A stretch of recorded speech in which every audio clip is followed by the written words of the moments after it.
Welcome again, officially, Jackie and Sally, to the Zoom room.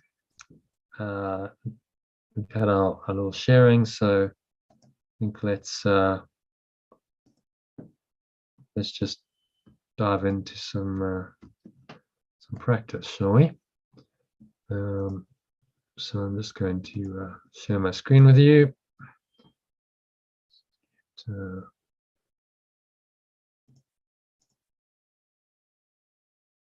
Get the live stream put in, so anyone who clicks the link in my email will be able to link straight into this. Okay, there we go, it's done. Share screen. Okay, so there we go. Okay, can you see that all right? Mm-hmm. Yep. So either one of you can read that. Very truly I tell you, whoever believes in me will do the works I have been doing, and they will do even greater things than these. John, Okay. 14 verse. Any thoughts on that? Well, I think I like that quote. I've always found it interesting how, that's obviously a biblical quote, from more traditional Christian perspective, Jesus is considered the Messiah, special because of what he could do, the miracles he could do. But Jesus is very clear that it's for everyone to do. And that, although it's in the Bible, that doesn't get often quoted. No. By preachers and priests and so on, because doesn't really fit into the doctrine, does it? They want to tell you you're a sinner and you're guilty, and you're somehow not equal to Jesus. He's somehow, he's the Christ, he's the Lord, and he's above you. So this completely contradicts that, doesn't it? Whoever believes in me will do the works I've been doing, and they will do even greater things than these. Never believes in me. Remember, this was translated. So maybe what he said was, whoever believes in my true self, in myself, the Christ, wasn't in him as a person. No sense of a personal self in it. Yeah. It's actually in the Christ entity. Okay, you want to read the first paragraph? Today's inspirational quote from Yeshua, as quoted in the Gospel of John, is another call to join him and other spiritual masters like the Buddha, Socrates, and Lao Tzu in the great work of awakening the world to the truth that only pure formless awareness of perfect love is true.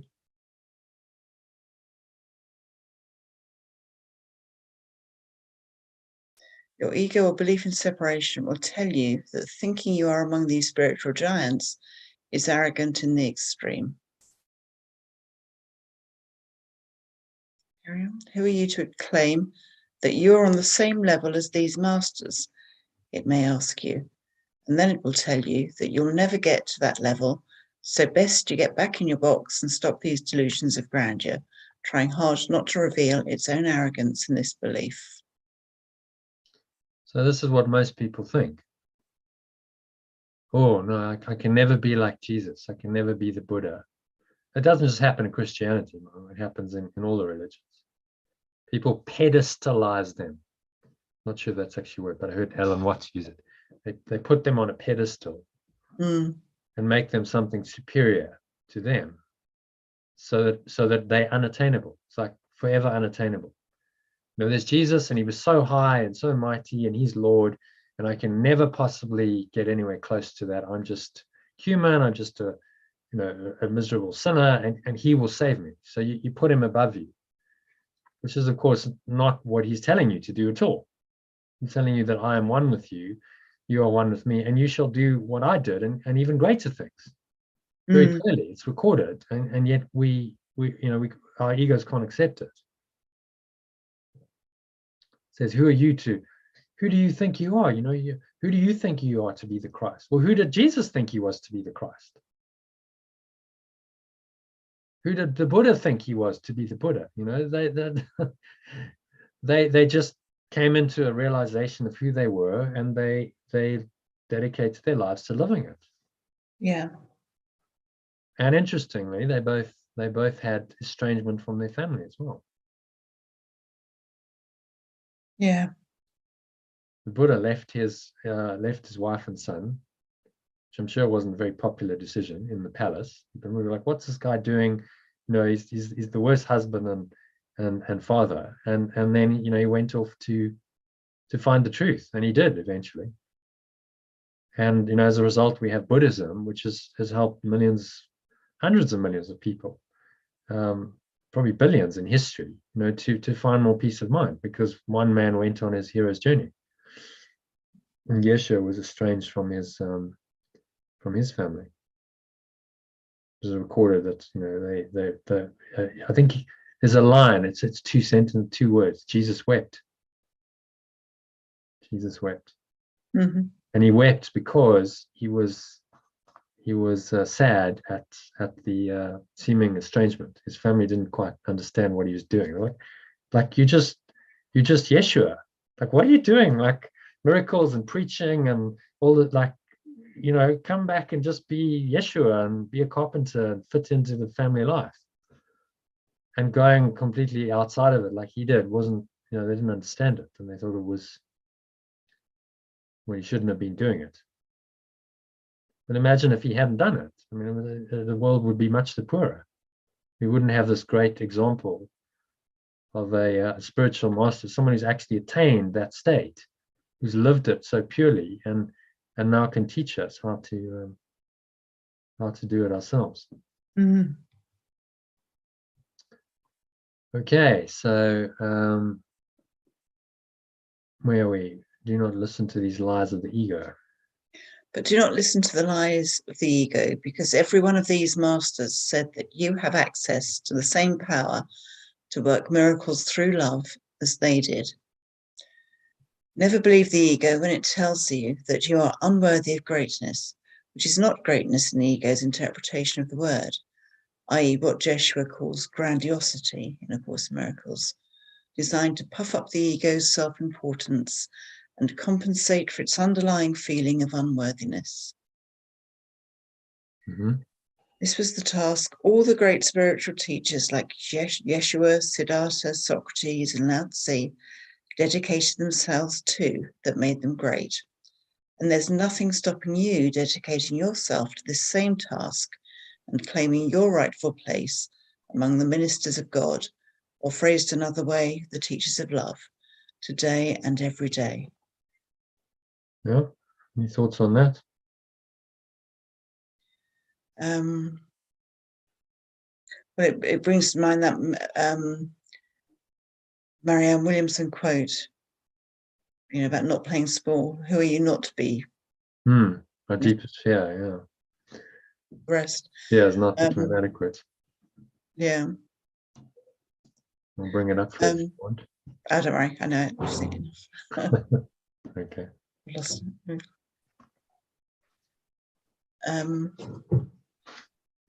Grandiosity. Do you understand what he means by grandiosity? Yeah, let me just read that again.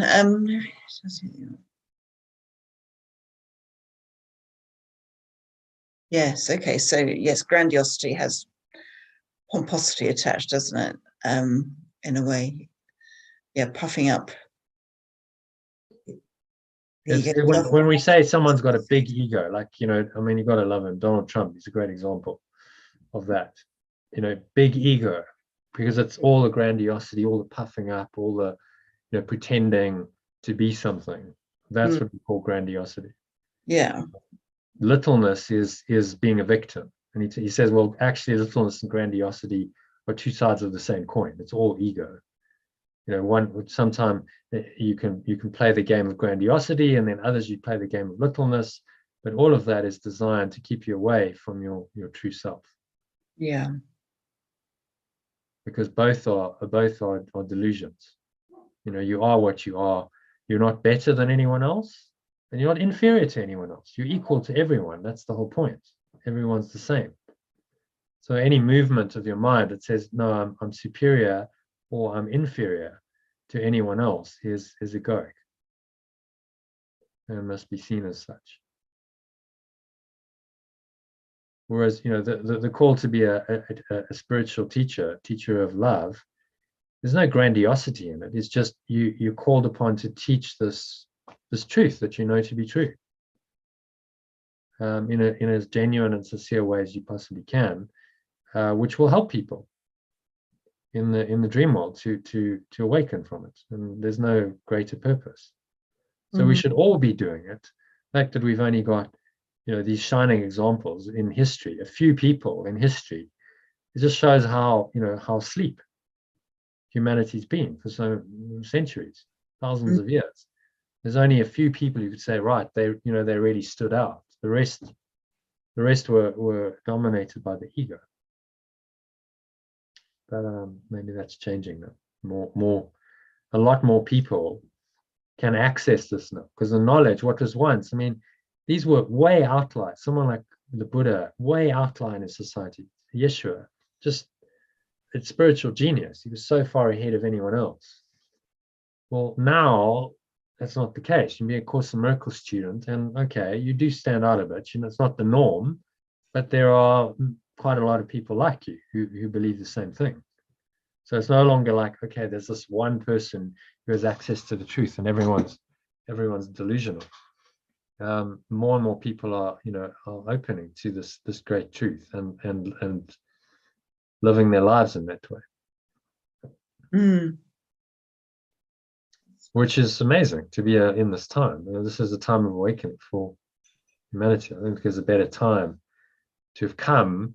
You know, in today's quotes about you came to for the awakening of the world. There's not a better time to come and awaken yourself and help the awakening of the world than now. This is the time of the at-one-ment, where everything's accelerating, and teachings like this are coming, Yeshua's teaching coming into fruition through the Course in Miracles, and now, with the work that people are doing around it, like this Art of Letting Go program and David Hoffmeister, people have done all this work to really bring this into something that's very useful, that's accessible and useful for people, that they can use it to heal lifelong programs and patterns that otherwise they wouldn't have been able to. So that just so far transcends grandiosity and puffing yourself up that you can't really compare the two. Like, no, the one is genuine, authentic connection, love, heartfelt, can I really be of service? And the other one is puffing yourself up and trying to make yourself feel good by seeming to be, better, superior to others. So greatness, you want to carry on? Greatness refers to the feeling. Greatness refers to feeling and extending the infinite love of God, or in our alternative AOLG language, pure formless awareness of perfect love, and the peace and joy that it inspires to other people through all your words and actions. This was the task to which all the great spiritual teachers like Yeshua, Siddhartha, Socrates, and Lao Tzu dedicated themselves, that made them great. And there's nothing stopping you dedicating yourself to this task and claiming your rightful place among the teachers of God or love today and every day, except your own resistance to the truth. To help you let go of some more of this resistance today, here's today's mind training lesson from the Course in Miracles workbook, along with your other mind training material to help you reflect on and apply it. Okay, so we can have a look at the lesson then. So any comments, thoughts on that short teaching around the quote? The lesson is very similar. Came for the salvation of the world. I came for the salvation of the world. Alternatively, I came to awaken the world. Workbook lesson 319. I came to awaken the world. That's my purpose. That's my only function here. And I must awaken myself first. So I awaken, and then I extend that out, and I awaken the world, which, practically speaking, means I'm here to awaken whoever I can in the world. It's not necessarily that I'll reach the entire population of planet Earth in my life, but symbolically, I'm extending out the love to everyone in the world. And there'll be many teachers, because there's many students, there's many people who need to awaken. So there's always, there's going to need to be many teachers of God and many pathways to accommodate them all. But this is my journey, my hero's journey, within the grander plan of the at-one-ment. And when we find that, we click into that, then we find purpose, we find meaning in our lives, and life is relatively purposeful. It's a happy dream. We feel like, okay, although I know it's an illusion, my time here is being well spent. It feels fulfilling, it feels satisfying. If you're not doing that, I think life's empty, because there's no true purpose there. You can't make an illusion satisfy you. Whatever you try and do, that the illusions of life, some kind of satisfaction that comes from playing with illusions and magic, cannot meet that deeper call and really satisfy you. So Yeshua's saying, well, look, just give it all over, give up all that, and just realize you have one purpose here, and that's to awaken, and to awaken others. And you said, you've got a choice to make in your life about where you live. Well, is it really a choice? What will awaken me, and what will help me to awaken others? And then usually the choice becomes quite obvious. Yeah. If you frame it in that way. But if you don't have the fundamental purpose, then you'll have another purpose. Oh, well, my purpose is to have friends around. My purpose is to be close to London, so I can, go into London and shop and do things that London offers, or, whatever. You create another purpose. And he's saying you must, to entrain your mind into oneness, you must have one purpose, and only one purpose in this world, and that is awakening, enlightenment, salvation, forgiveness, whatever you want to call it. It's this process that we're engaging in, of correcting the mind and bringing ourselves into awareness of love, back into the awareness of love. While we're here, that's our only purpose. So it makes it very simple. Okay, one purpose. So what's in alignment with that purpose? And if it's not in alignment with that purpose, then I need to let it go.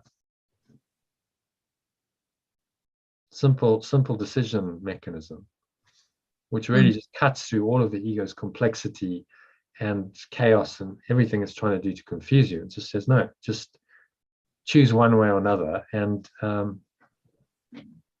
then life becomes quite simple. So I came to awaken the world. Should we have a look at this? Is Sally gone out for a walk? She's just eating, actually. She'll Okay. Shortly. Okay, so I came for the salvation of the world, or alternatively, I came to awaken the world. I'm going to read the first paragraph. Yeah. Here is a thought from which all arrogance has been removed, and only truth remains. For arrogance opposes truth. But when there is no arrogance, the truth will come immediately and fill up the space the ego left unoccupied by lies. Only the ego can be limited, and therefore it must seek for aims which are curtailed and limiting. The ego thinks that what one gains, totality must lose, and yet it is the will of God. I learned that what one gains is given unto all. Alternatively, here is a thought from which all arrogance has been removed, and only truth remains. For arrogance opposes truth. But when there is no arrogance, the truth will come immediately and fill up the space, the belief in separation left unoccupied by lies. Only this belief can be limited, and therefore it must seek for aims which are curtailed and limiting. Belief in separation makes you think that what one gains, totality must lose. Yet it is through perfect love I learn that what one gains is given unto all. Okay, any thoughts on that?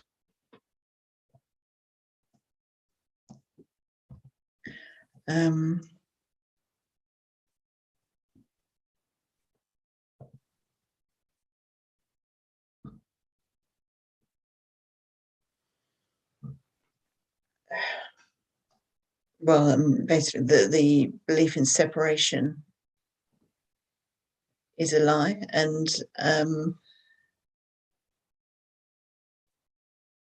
it's that limits.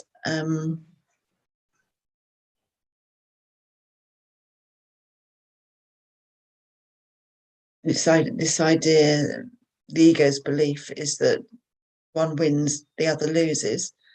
And yet in divine love, there's abundance, enough for everyone. What one gains is given to all, because it's not a finite quantity. Love is not a finite thing. Limitations. So what has true value, love, peace, and joy, are always there. They're infinite, they're eternal. So you gain them, they're given to all, and everyone benefits, and everyone can grow in that. It's only when you attach meaning and importance to finite things, the illusion, that seems not to be the case. A lot of people find it difficult to reconcile. They say, well, you can't just give away, all of your money, for instance. There's just, there's too many people out there. You can't help them all. But what he's referring to is not giving on the level of form. You could give money or not give money. Maybe you feel inspired to as an act of love. That's okay if you do. But it's not about the material. It's about the spiritual. So what are you giving in truth, in your mind? Are you feeling that love and that peace and that joy, and then extending that to other people in your perception of them, and then your behavior follows that? Or are you limiting that? Saying, no, I'm going to keep myself away from total love and peace and joy, and then attach. The way the ego does that is attaches meaning to form. It says, focus on things like money and possessions and things that are finite, because then it appears like when you give things away, you're losing. And then its idea of scarcity and lack is confirmed, and you go, well, I can't possibly be unconditionally loving and giving, because then I won't have enough for me. And so we confuse. It's called level confusion. We confuse the levels. And you're trying to bring truth into the illusion, and trying to somehow make the laws of truth work within the illusory construct. And they don't really mix. You can always bring, underlying it, you can bring in truth and say, okay, well, I know that money is not ultimately true, but I can do something in a loving, kind way, and money could be an expression of that. Did I share that story I had when I just gave all my money away to a whole lot of beggars? Maybe I did, maybe I didn't. But I really just unconditionally loving awareness coming through me, and the expression of that was giving the money. So it wasn't really about the money. That was just a symbol through which I could express that feeling. So then that's authentic. If I just gone, well, I'll give them the money because I'm feeling bad or guilty or whatever, it's given in the wrong state of mind, not from a place of unconditional love. Yeah. So it's being able to take the truth and then extend it through the illusions, but don't expect that the illusion will follow the laws of truth. Generally when you give something away on the level of form, you don't have it. However, in my instance, it was shown to me that yes, that can actually be overcome. I got the money back. It was in my pocket. So, there was a little miracle to show me that actually these laws don't always hold. That they can be transcended. And that if you give your life to the truth, then you'll be okay. You'll be guided and supported. So it wasn't really, the miracle wasn't about, manifesting stuff on the level of form at all. It was about showing me that the truth that, as you give, you receive, and that if you truly give unconditionally in love, then you will receive inevitably, and you'll be taken care of. So there's the lesson again: giving and receiving are one. And if you receive love, then that's actually given to all. You can then extend it to everyone, and there's no limitation in that, because we're not talking about anything that has form, that is limited.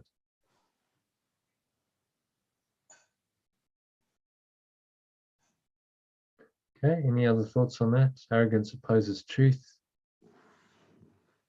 And over to Sally. Are we doing number 2? Yeah, translation. happy with number 1? Yeah. I've been You understand, Jackie, that the ego, translation of the ego is belief in separation. Yeah. You clocked that. Yeah. That's all the ego is. It's just a belief in separation. So that removes it. Too often people go, oh, the ego's there and it's very big and bad and powerful.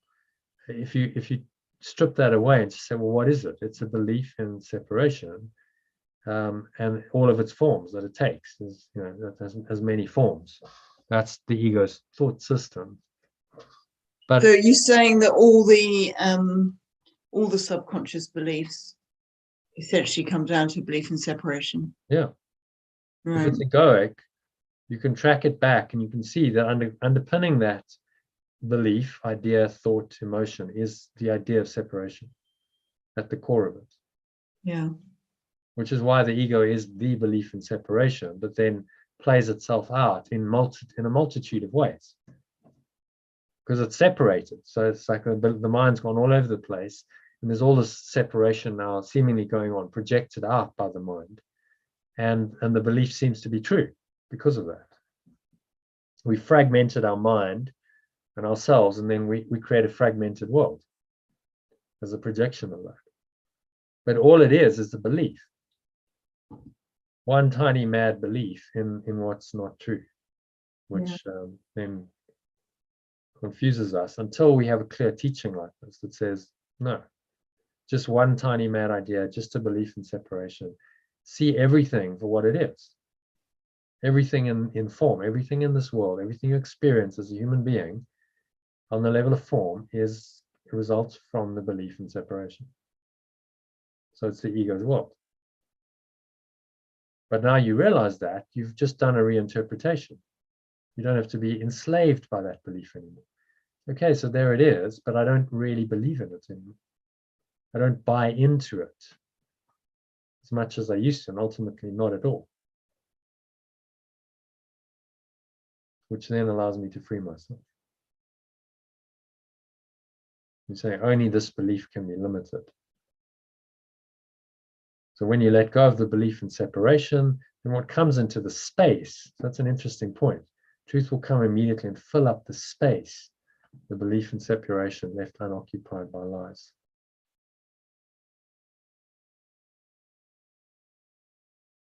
You create the space for the truth to come in.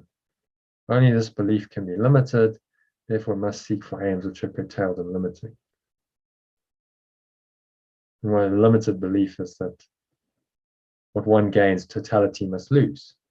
So I gain and God loses. What a belief system. And everyone else loses. It's a win-lose system. The perfect love says, no, everyone gains. You love, and everyone gains in love. And no one loses. Totally opposed thought systems. Okay, any questions on number 1?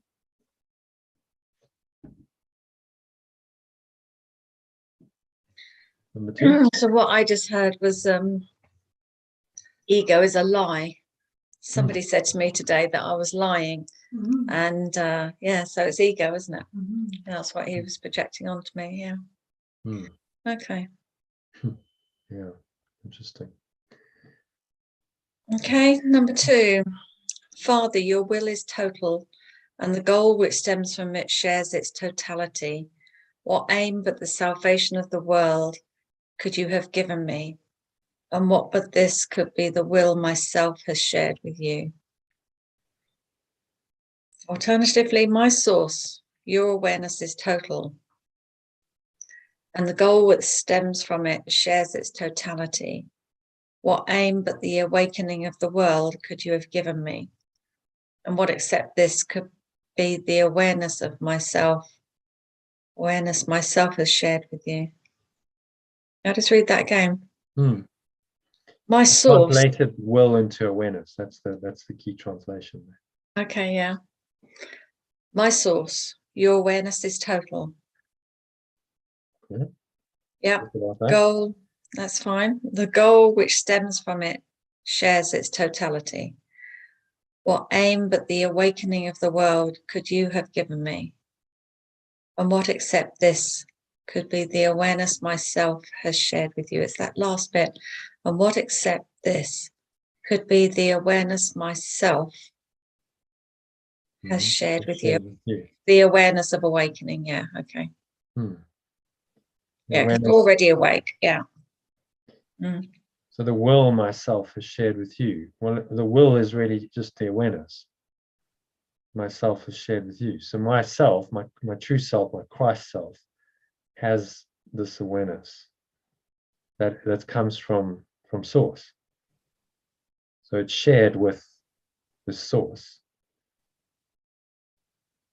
And what except this could be the awareness. So there's only one awareness. In true awareness, the only purpose is awakening. What aim, what purpose but the awakening of the world could you have given me? It's the awareness that we are awake, isn't it? Awareness, we are already awake. You know, as soon as you have that awareness, then you are awakening or awake. So it's a process of realization, but the moment you do it and you go into the awareness, pure formless awareness, and you have an experience of that, then you're awake in that moment. So it's these moment by moment sequence of awakenings start happening as you wake up. Just moments where you go, I'm clear, I'm free, I'm light, I get it, I see. And then maybe the ego comes back and you vacillate a bit, and then I'm clear again, and I'm light, and I can see, I can perceive correctly. And so the more we do that, and that process is forgiveness, the more we let go of our ego's interpretations, the more we open to the true awareness, then that's the process of awakening happening moment by moment. And that's the only thing we're here for. What aim but the awakening of the world could you have given me? So it feels to me that I'm aware that I'm awake now, but maybe I wasn't fully aware that others are already awake now too. Yeah, I mean, it's a paradox because they already have that awareness, but it's covered over, so they don't necessarily know it. So you only have a function in time because they don't know it, and they need awakening. They need someone to show that, to help them to see that they already are the awareness that they're looking for. It's also holding the awareness that they are awake. So it's like bringing them into the awakeness, isn't it? The awareness. Yeah. So if you stay in that awareness, then you're much more likely to bring them into it. Yeah. So that's how salvation works. Not so much what you do; it's the awareness that you have. I mean, yeah, you might be inspired to say and do things as an extension of that, but primarily it's your beingness. He says actually in the Manual for Psychotherapy, it says one wholly egoless psychotherapist would heal the world, not by saying anything or doing anything, just merely by his presence. Isn't that interesting? And, I guess he's referring to himself. One holy egoless psychotherapist, that's Yeshua, can heal the entire world. And that process is actually unfolding. But that would make sense because there's only one. One. So one awakes, we are one that's awoken. Yeah. He becomes the way shower, saying, well, this is possible. To come out of the human delusion and awaken to the truth of who you really are is possible. I've demonstrated it. So I become the archetype for everyone to do it. And that's his role. He says, I'm in charge of the at-one-ment, because he's the first one to do it completely. So he becomes the way shower for all of us. Well, look, I did it. And so therefore I've awoken for everyone, because everyone can do it if I've done it. I've shown that it's possible. In time, that's going to take a long time to play out, because people have got to catch up and learn what he learned. But there is no time ultimately. So the moment he awoke, it was a done deal.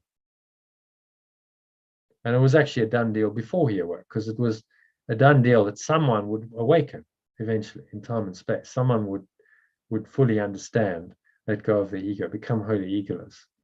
That was bound to happen at some point in time in human history, which has happened relatively recently, only 2,000 years ago. So we say 2,000 years is a long time, but in the grand scheme of the whole planet's history, it's nothing. 2,000 years is like that, gone. So actually, we are awakening quite quickly now.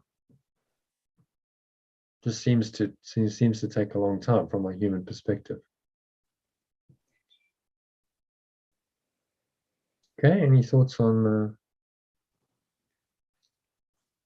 No, it makes more sense as we go along. Yeah. Well, I feel it more, I suppose. It's not really a thought. It's just a more acknowledgement. I just had a conversation with my elder son that's staying, and I couldn't get past his ego. But I wasn't sitting there thinking to myself that he is awake. So I think that's where my stumbling block was. Yeah, well, that's forgiveness helps you to see beyond the illusion. Say, well, actually remember that the truth is still true, even though the illusion's covering it over. Yeah. That he is the Christ. He is already awake in that. And can you perceive that? Because that corrects your mind and potentially corrects his too. Because there's really only one mind awakening. But to live in that way, it's totally the reverse of the ego thought system.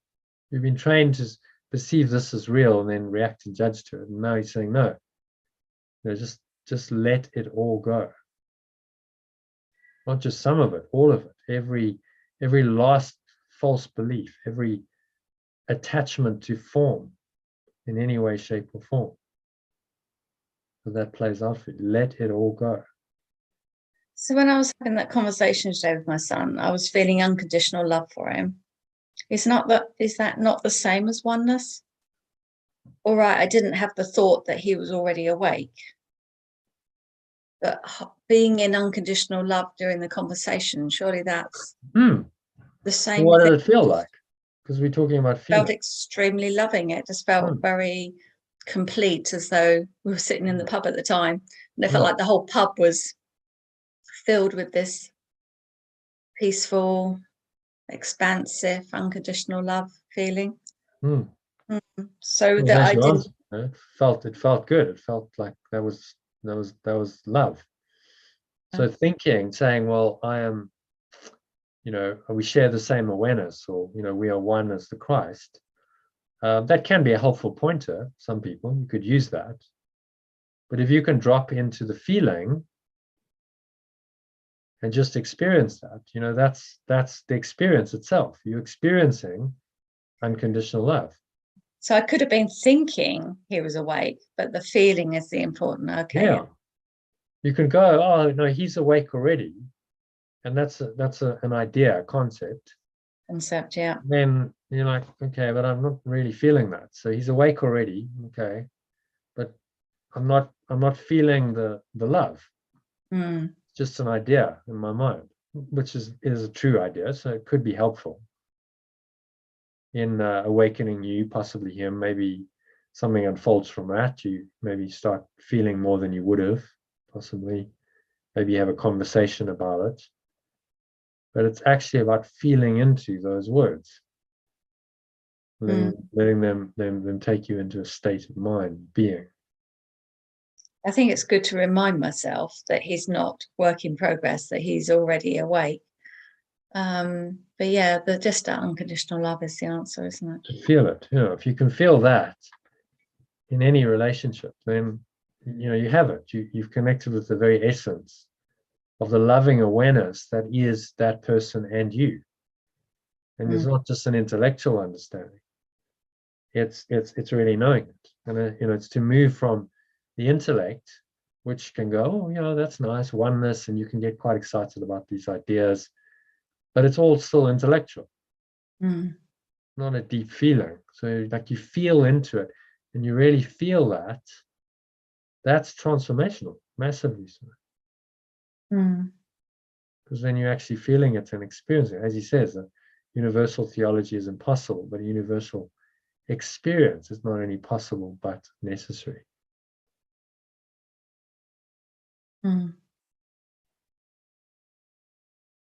So this is a strange question, and it's not quite the right sort of question. Is not unconditional love the same as oneness? Is it not just the same thing? Because there's no difference, is there? The feeling that I have for oneness is the same as the feeling I have for unconditional love. It's just the thought that the word. It's different language for the same thing. Love, one, that's why we have different names. God, perfect love, pure formless awareness, oneness, beingness. Many names, but it's all the same, and ultimately leading to a universal experience. So am I right in thinking then that it's gone? Yeah. I was just trying to think about all these words we use, like miracles and oneness and unconditional love. Like we say, they're all pointers to the ultimate truth. So they're all the same thing, aren't they? Yeah, I've tried to communicate that. I mean, it's a very simple truth. You've got different words for the same thing. So if you look at this Holy Trinity, God is got many names: the Father, heaven, love, oneness, being, pure formless awareness, perfect love, source, knowledge. So you put in that same bracket peace, miracles, truth? No, so miracles involve perception. So miracles are not absolute. See, so it depends on what level of the ladder of separation you're talking about. At the very top, there's perfect oneness, and there's many names for that. Oneness could be another one. Maybe I can fit that in. Let's see.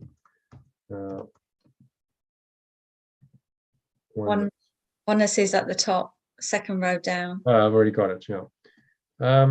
So I think someone actually suggested something else that could go in here the other day, and I've forgotten what it was.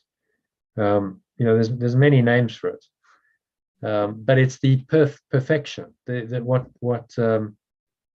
characterizes this is it's absolutely perfect. So there is no separation in it. It's just, it is what it is, and that's all it is. So what I think I'm grasping for is what goes in the top box. So truth, ultimate truth is there. We call this peace, truth as well. Peace not as in a thought or an emotion, peace as in a state of being. Peace is a pointer the states, to pure formless awareness. You experience peace when you're in pure formless awareness. So is there really a difference between the experience of pure formless awareness and total absolute peace? No, they're one and the same experience.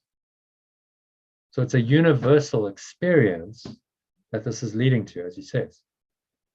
Universal theology is impossible. The universal experience is not only possible, but necessary. So can I try some other words out with you? Yeah. So enlightenment, where does that go? So you got to differentiate between what's a process of awakening, process or a final state? What's the absolute? The absolute is what sits at the top here. There's no process in the absolute. There's no shift. There's no change. So these are words that denote that absolute reality. Reality would be another one. Being, pure formless awareness, perfect love, source knowledge, truth, reality. You could go. So enlightenment is a process, but to be enlightened, would that not be the end result? Yes, but remember yesterday's lesson. In me, salvation's means and end are one. That was yesterday's lesson, wasn't it? Mm. So saying ultimately it all collapses into one. You have a means which you call forgiveness, at-one-ment, process of salvation, Christ's vision, true perception, miracles, surrender, many names for it. There's a process, so there's the means, which leads to the end, which is this state of mind, pure formless awareness of perfect love, or God. But in me, these are actually one, because in the end, the process collapses. You don't need a process anymore when you're fully in the truth. There's only the truth. So forgiveness is an illusion. You see, it's an illusion, but it's only illusion that will lead out of all illusions back to the truth. When you surrender, yes, it can be a learning to surrender, a gradual surrendering. But once you have surrendered, you're in the top box then, right? So the process of acceptance is a process, but once you fully accept, you'll be in the top box. Yes. Yeah, exactly. So it's a process in time, and you only need time as long as there's still any doubt, any resistance to the truth. Once you fully let go, there's no process required. So forgiveness isn't really required at the highest level. This is forgiveness. You recognize that there's really nothing to forgive at the highest level because nothing really happened. But you've only got there through a process of ongoing forgiveness to get to that realization that nothing ever really happened. Okay, yeah, that's clearer. You practice it and you practice it with the forgiveness or the letting go, so that ultimately you attain the state where there is only love, and you not just intellectually understand that, you experience that. In which case, forgiveness is no longer required. You're out of the domain of perception and process and forgiveness and the transformation that involves, and you're into perfect oneness, back home in God. So why need no change? Why is at-one-ment in the lower level then? Because you're saying that's part of a process, the at-one-ment process? Yeah, so he uses at-one-ment typically as a process word.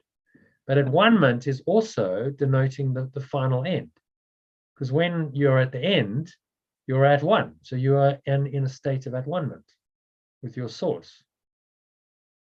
Okay. And he addressed it. I mean, it's interesting you bring it up now, because he said yesterday, salvation's means and end are one in me. So that means the means ultimately collapse into the end, and it becomes one, and it's all happening in me. So the sooner I can just accept, okay, the truth is true, only the truth is true, nothing else is true. I really accept that, and there's no resistance to that. Then salvation's means and end have become one in me, and I'm once again one with my source, and I'm back home in God. So anybody that's in the process has got resistance. Yeah. We have resistance to the truth, so that's a process until we can work through the resistance, and the process of working through the resistance is called forgiveness. And he's giving us this course to help us to work through that process to ultimately get to the end result, which is one universal experience of truth. which will come. He says God takes the final step. That will happen. This awareness will arise naturally in your mind when you have completed all of your lessons and there are no more lessons to learn and you've forgiven everything. Then naturally the truth arises in your mind, and that experience of pure formless awareness of perfect love will naturally come. That's what he means by God takes the final step. But in the meantime, what we can do, so what you can do while you seem to be in time and space, is you can keep forgiving in the way that I'm teaching you to. Keep letting go. I prefer the letting go, because it's like, well, I'm forgiving what? Actually, what you're doing is you're letting go of your negative thoughts and emotions about the world, all of this stuff. People, things, places, events, circumstances, situations, the traumas, the successes, the failures, all the ups and downs, all the experiences that seem to happen in time and space. Forgiveness is the letting go of your belief in all of that. And that belief shows up as mental, psychological, and emotional attachment to these things, to make them real. Gives them a reality, and then it engenders emotions. You have emotions about all this stuff, which makes it all real to you. And forgiveness is the process of letting go of those thoughts and emotions that make all of this stuff real. Mm. The only way you do that is by realizing that ultimately it's not real. So you bring the illusions to the truth that, well, there's still only truth. There's still only one self here. There aren't many selves. And underlying that, there's only one experience. There's the pure formless awareness of perfect love that underlies all other states of mind, all other experience. If I keep reminding myself of that I'm one self, and ultimately this is the only experience, that process is called forgiveness. So through forgiveness, you're teaching yourself the truth that you are this one self, and that only this awareness is true.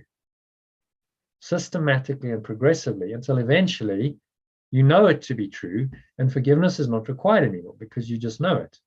Mm. And then you won't be here for very much longer, because there's no point to being here. Your body has served its purpose. Your life has served its purpose. You merge your mind back into oneness. You join the likes of Yeshua as one with this Christ mind, and you become part of the Christ and the Holy Spirit that is saving people from their delusions, as he did. So you would then become, effectively, you are teaching yourself through this course. You see that? Because you're already that, but you don't quite believe you that.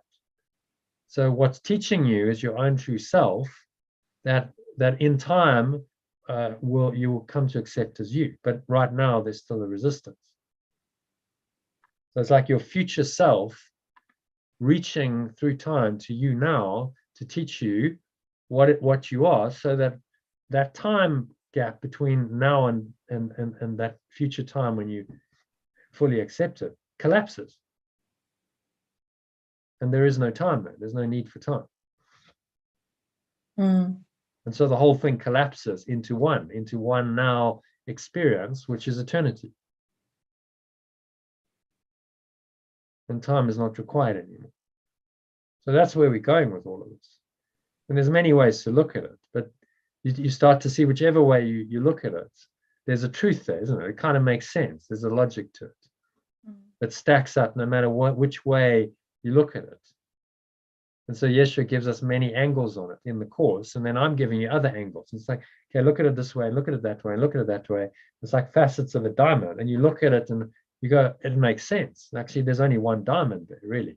I'm looking at that aspect and that aspect, but they're not really separate in any way. It's the one diamond, which is the truth. And so we need this process of looking at all the different facets and uncovering the ego and letting it all go and polishing the diamond, so that finally it's like, yes, I can see it in its whole. And I see that it's just one thing, really. It's my diamond self. And it's one truth, one idea. And once I've got that, forgiveness isn't required, because I know it to be true. Mm. Forgiveness is only required when you don't know it's true. Yeah. So it's a process, as well as the the end result. And the process ultimately collapses time into the end result. And so salvation's means and end become one in me. The means are love. You bring the illusions to the truth of perfect love. And it's the end as well. You end up in perfect love and there's nothing else. And if you could accept perfect love perfectly now, then the need for time and space would be over. There would be no more lessons to be learned. But we still have, it's a deep-seated thought system, isn't it? This ego, very persistent, just keeps on coming. So we keep forgiving while we're in time. Mm. When we leave time, we're in eternity, and forgiveness isn't required anymore. So that gives you another perspective on this operating system. Does that make some sense? Yeah. It's got to release time and be home. It's a process until it ceases to become a process and you arrive. Yeah. And how long exactly that's going to take? People say, how long will it take me to be enlightened? How long is a piece of string? As long as you want it to be. You can keep unfolding it, keep unfolding it. How quickly are you? The better question is, how quickly am I willing to let go? Am I going to procrastinate and delay my letting go, or am I going to let go straight away?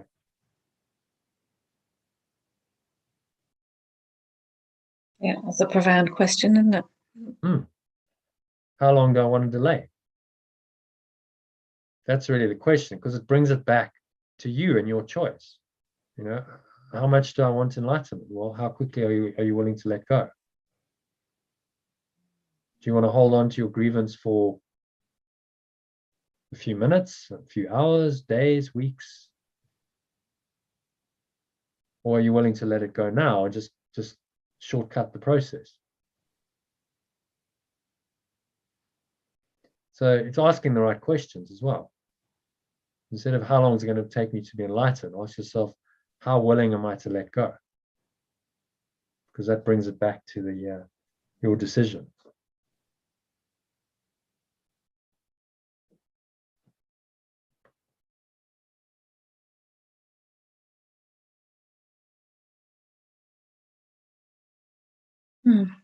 Yeah, thank you.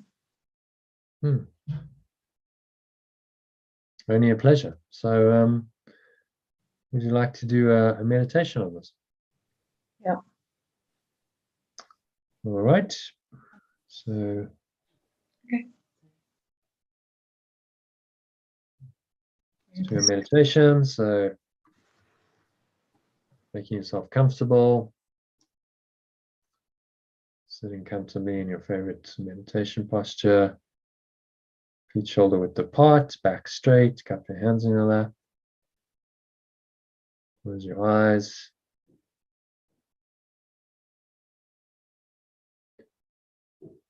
And start off by taking a nice deep breath in through the nose. Breathing in, noticing how the stomach rises and the chest rises. And subtle flow of air in through the nostrils. Clenching the sphincter muscle, locking the energy in. Drawing it up your spine into your heart center. Putting one hand on your heart. Connect with your heart space. Draw it into your heart. And then all the way up into the crown of your head. Pausing at the top of the inhale.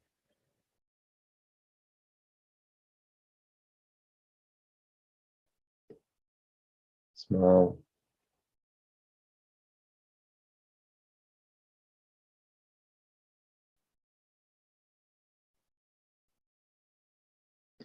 Scan your mind, notice any thoughts, any emotions, related body sensations going on.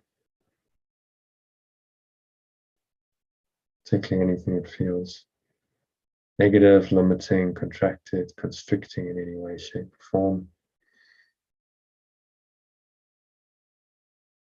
Breathe into that, bring in some space, light, spacious awareness is light. You can visualize light, and that helps you breathe it into every pore, and every cell, every muscle of your body, every part of your mind.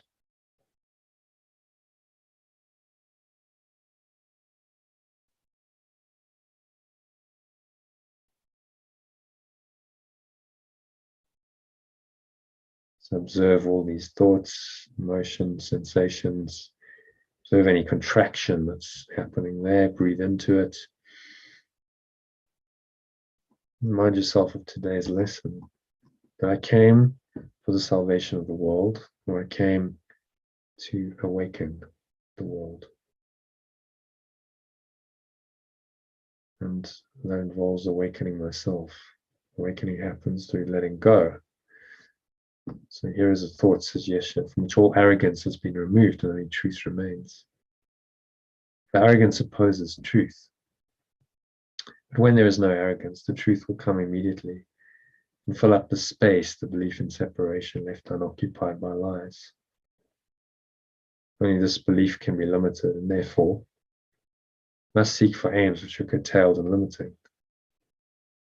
Belief in separation makes you think that what one gains, totality must lose. Yet it is through God, through perfect love, the will of God, that I learn that what one gains is given to all. And so just exhale, have a sense of releasing, letting go, blowing away.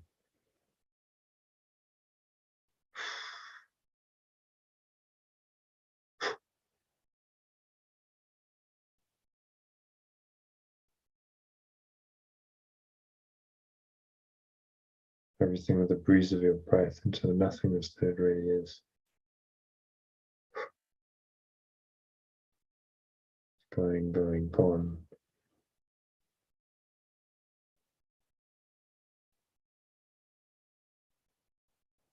Now at the bottom of the exhale, just pause. Find some stillness and some peace. And to enter more deeply into this, say today's prayer. So my source, my Father, if you prefer, my source, your will is total, your awareness is total. Translated language. And the goal which stems from it shares its totality. What aim but the salvation or awakening of the world could you have given me? What except this could be the will myself, could be the awareness myself has shared with you.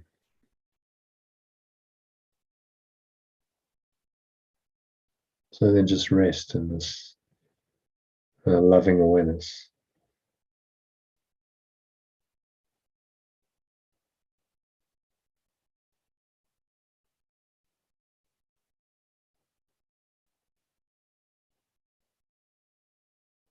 So just surrender into the deep peace and stillness, quietness.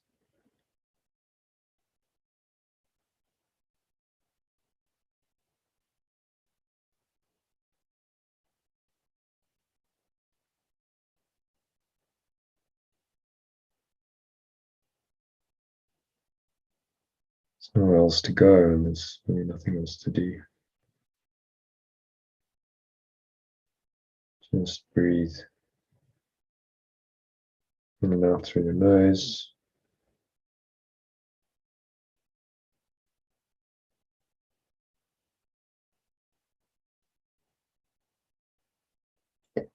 Relax, be still. The breath just take you deeper and deeper, going deeper with each breath.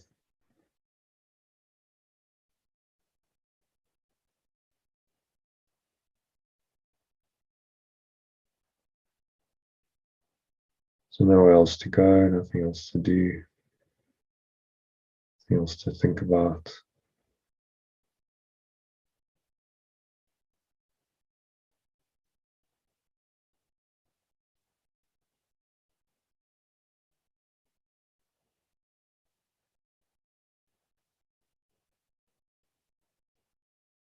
Any thoughts come up seem to disturb this deep peace, this awakened state. Observe them casually, like you're just watching from a movie seat and you're looking at these thoughts, emotions.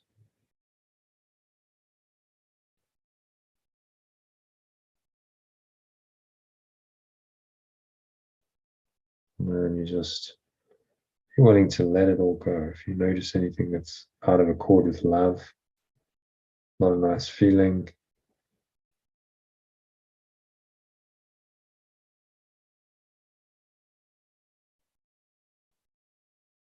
you just let it all go. Blow away any resistance, like dark clouds just leaving you.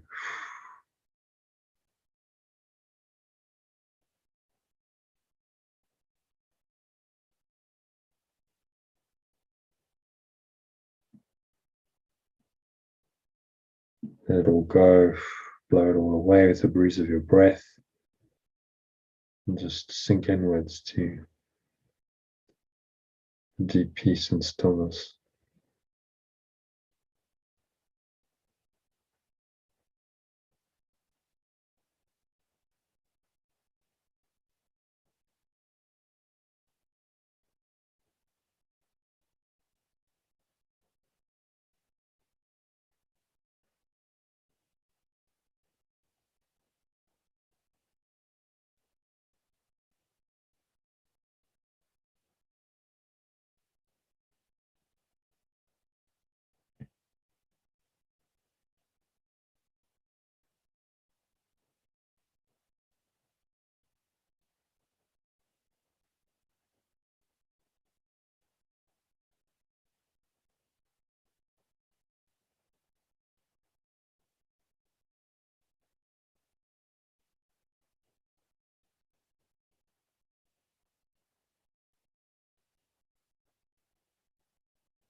So very gently, just bringing yourself back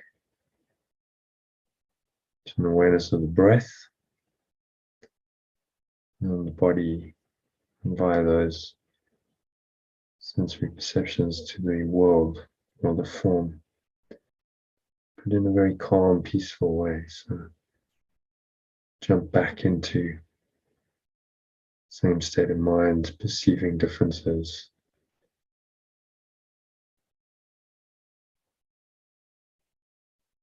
So on count of one, just breathing in, noticing how the stomach rises and the chest rises. Subtle flow of air into the nostrils. You clench your sphincter muscle, lock the energy in, draw it up the spine into your heart center.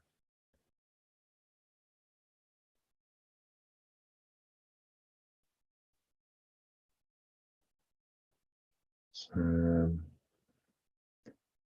breathing in, notice how the air flows up the spine, chest and the stomach rise. Feel this warm wave of energy rising up into the crown of your head.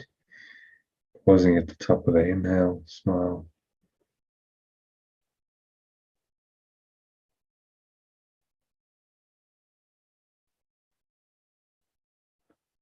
So notice any thoughts, emotions, sensations going on for you still, anything at all unpleasant, negative, limiting, contracted, constricting shows up.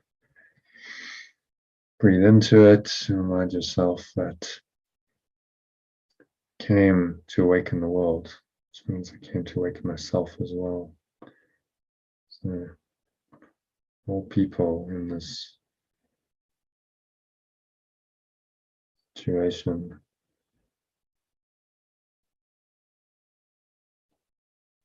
there to just show you an aspect of your mind and help you to let it go. So exhale, just exhale, breathe it all out to the nothingness that it really is.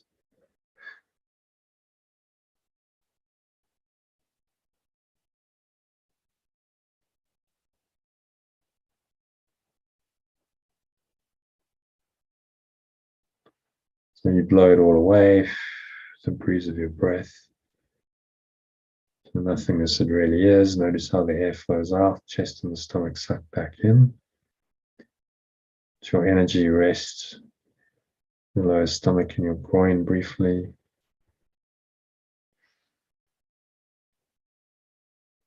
There's the peace and the stillness between breaths. Connect with that and then breathe in and out through your nose. Just notice the subtle flow of air in through the nostrils. Notice what you're feeling and touching with your hands, maybe subtle taste in your mouth, a smell in your nose. Notice what you're hearing in the surrounding environment.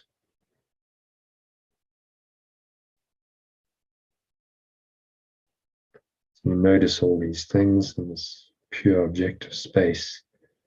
This is the now, this is your true awareness rising. And without judgment, everything is pure and holy and perfect. Your formless awareness shows only itself.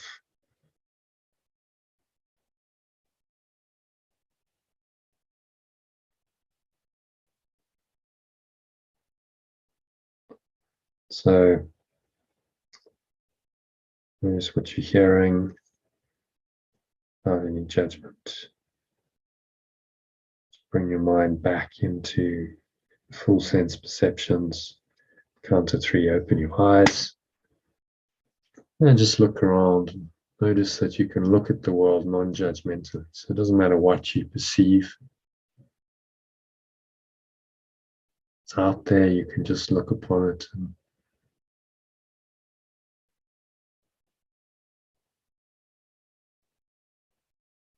be okay, everything's fine. Without judgment, everything just is as it is, and this underlying peace underlies all of your perceptions. So just notice that peace, anchor it in, connect with it, and look around.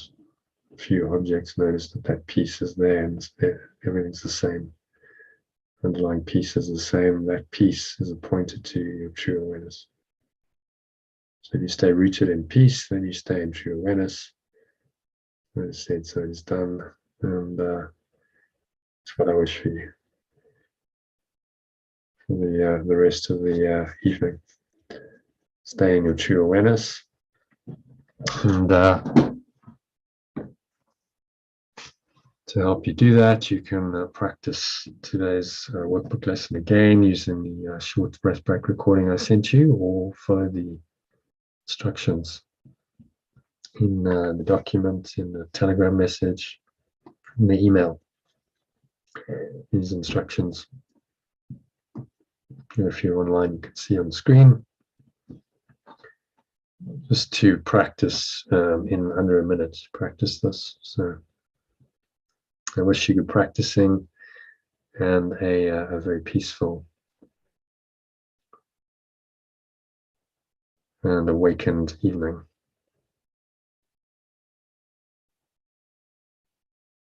Namaste. Which means the true self, the divine self, the Christ in me acknowledges and honors that same true divine self in you.